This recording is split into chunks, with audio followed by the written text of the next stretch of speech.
What's going on, everybody? This is your boy CDL Shorty. Hey, I need y'all to watch this video all the way to the end. It's going to be quite a long one, but right now we're going to be talking about business, how to handle your business and make sure that your truck is profiting, all right, in this market, all right?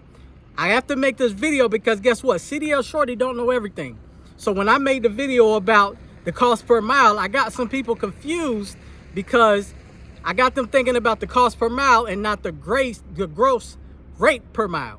All right, the gross rate per mile is how much it's making a mile. $3, $2.50, $1.50. All right, so I want to give y'all the difference between that. Okay, trust me. Hey, over at Parliament, they hold classes on this. Jeff Renfro, shout him out. He run classes on this. Mark the Mentor, he got classes on this. All right. So guys, we're gonna properly know, and if your favorite content creator say they leasing a truck and brought an owner and they're owner operator and they're not talking about CPM or they're not talking about GRPM, then guess what? They're not teaching you how to run your business properly. So you need to check them, all right? So check this out. First of all, what I want to talk about is the difference between your cost per mile, all right? Your CPM. Now, your cost per mile, the average cost per mile is between $1.97 and $2.20. Now, that's just your cost per mile. That's how much it costs to turn your truck on and to operate and run it up and down the road. Now, the way you come up with that is you got to calculate your fixed and your variable. Fixed is what you got to pay for this truck, no matter whether it's on the road or if it's parked right here and it hasn't moved in a while, you still got to pay it. Insurance, IFCA, things like that. Your variable are things that can change from month to month, week to week, day to day. That's your variable, all right? So what I was trying to say in the previous video that I made, which was you want your CPM to be at an acceptable rate, which I said the average is 197 to 220, all right? If you calculate it up and crunch those numbers and you come out anything above 70%, that's great, that's good. Now, of course, you want to be at $1. That's what I would push for. That's what I'm pushing for now. But the difference is what I was trying to tell you guys and relate to you guys that I think everybody was getting confused on was the gross rate per mile. That's where it's paying, the load is paying $1.50, $3.30, things of that nature. That's your gross rate per mile. And the way you calculate that up is you take the income divided by the miles, and guess what? That will give you your gross rate per mile. All right. So guys, I just wanted to clear that up. Like I said, CDL Shorty don't know everything, but I just want to clear that up. And like I said, in Parliament, they hold classes on this. All right. So let's start running and knowing our business operating costs and whether or not we're making money or we losing money out there. All right. I want to challenge you guys. I want to challenge each and every person that's watching this that may be an owner operator or a lease operator. I want to challenge you to know your CPM and to know your GRPM, gross rate per mile, all right? Now that we got that out the way, guys, check this out. Like I said, y'all know it ain't no secret. I want to run for union president, all right? But the things that we need to do to get in place, to even have a union, to even start a union, to even get a real election within the union, right? We need to involves organization or organizing efforts to collectively represent and advocate for better working conditions, wages, and benefits. Trucking unions give drivers a stronger voice in negotiating with employers, fighting for fair treatment, and improving job safety.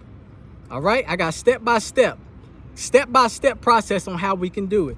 Now, on my live the other night, we started talking about a contract, which is a collective bargaining agreement, which we will sit down and come up with when we have our first ever meeting in February in Charlotte, North Carolina. Guys, I put it all the way out to Charlotte, North Carolina. So guess what? So you got 3 months, 3.5 preferably, to get your behind there. It's free, but come get your behind there. Be a part of the discussion. Be a part of the round table. And guess what? We can all make this happen in strength and unity, all right?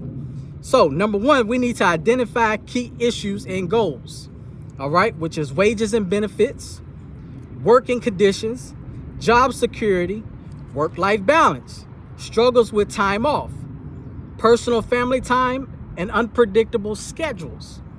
Number 2, we need to build a support among drivers. Host informational meetings. Like I said, the first meeting is February. We haven't set a date yet, but it's on the way. Create a network, which is this, social media. Instagram, YouTube, Facebook, Twitter, TikTok, all of that. I need y'all's help to push this forward. All right? Confidentiality. Unionizing efforts can face opposition from employees, so ensure confidentiality when recruiting drivers to protect their jobs. Research existing unions, which I've done that, and I'm still currently doing that because, like I said, CDL Shorty don't know everything. All right? So instead of starting a new union from scratch, you can explore joining or partnering with another union. That's why I am in constant talks with the Teamsters right now. I'm trying to figure some things out with them. I can't disclose it with y'all, but trust me, some things are in the works. All right. Now, let me flip the page. Let me flip the page on y'all. Owner-operators, Independent Association, which is OIDA. Now, I reached out to OIDA. I'm still waiting to hear back from them because we need their help. We need their help because if they say they're for us, by us, you know, like what have you guys done lately? We need some changing up in there. As well as the ATA, Mr. Chris Spears. Once again, I ask, what have you done for us lately? We all need to come down to the table and get on one accord. Establish a union organization committee or organization committee. Leadership, representative, roles. We will have all of that. Lawyers. We need possibly 2 lawyers on our side so that way we can come out and talk to these big companies, all right? Educate drivers on their rights. National Labor Relations Act, NLRA, misclassification of independent contractors, state-specific laws. We need to create bylaws, which we will.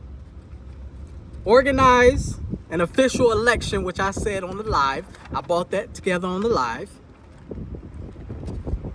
Negotiate a collective bargaining agreement, which we also said on the live, which will be the contract, all right? Form a negotiating committee. Present demands. Legal support. You feel me? So those are some things that will be on the table, on the meeting, or in the meeting in February, guys. As well as I want high surety bonds for brokers. I want broker transparency. And guess what? If you want to become an owner-operator and you want to get brokers, cut brokers out the way, guess what? Only thing you got to do, get out that truck, put on a suit, and guess what? Go to that company and find a logistics coordinator that you can sit down, talk to, have a meeting with. Butter them up, bring them whatever you think they would like, and sit down and get that together. That's how you cut out the middleman. All right, guys? So like I said, this is pure business. This is pure business. We got to make sure that we are operating these big boys correctly. We're making profit, and guess what? We're getting what we deserve out here. All right, guys?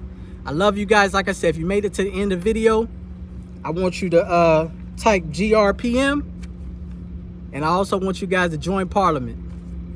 All right? Hey, until next time, thank y'all for trucking with me.